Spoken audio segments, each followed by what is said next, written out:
এই এক সাইরেনের প্রতীক্ষায় তীর্থের কাক হয়ে আছে একটি জনপদ আর হাজারো কর্মহীন হাত। সাইরেন বেজে উঠলেই এক চিলতে হাসি ফুটবে কৃষক শ্রমিকের পরিবারে, গতি ফিরে পাবে এখানকার স্থবির অর্থনীতি।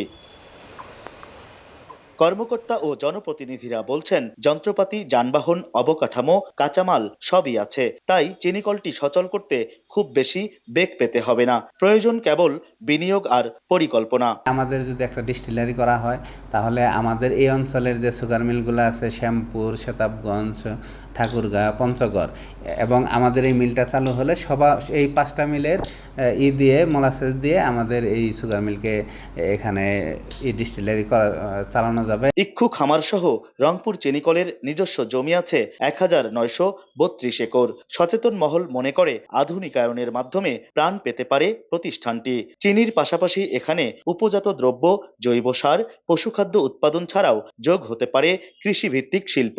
সরকারি অর্থ বিনিয়োগের পাশাপাশি অতীতের মতো লোকসান ঠেকাতে প্রয়োজন দক্ষ ব্যবস্থাপনা।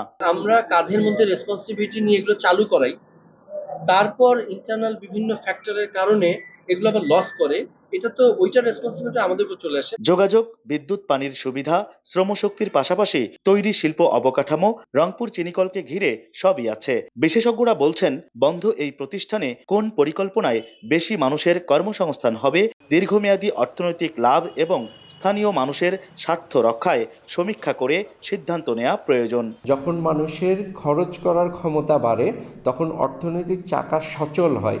অর্থনৈতিক চাকা সচল হলেই সবার ব্যবসা বাণিজ্য যেরকম উন্নয়ন হবে, জীবনমানও উন্নয়ন হবে। অব্যবস্থাপনা, দুর্নীতির কারণেই আজকে বন্ধ করা হয়েছে, কিন্তু রাষ্ট্র তার পিছনে এখনো অর্থ ব্যয় করছে। আধুনিক শিল্প কলকারখানা নির্মাণ করার সরকারকে উদ্যোগ নেওয়া উচিত। বার্ষিক 15,000 মেট্রিক টন উৎপাদন ক্ষমতা নিয়ে 1957-58 মারাই মৌসুমে চিনি উৎপাদন শুরু করে গাইবান্ধার মহিমাগঞ্জে অবস্থিত রংপুর চিনিকল। 2004 সালের মার্চে লে অফের পর 2006 সালের আগস্টে পুনরায় চালু হয়। সবশেষ 2020 সালের ডিসেম্বরে আবারও মিলের মারাই কার্যক্রম স্থগিত করে আওয়ামী লীগ সরকার। হেদায়েতুল ইসলাম বাবু, সময় সংবাদ, গাইবান্ধা।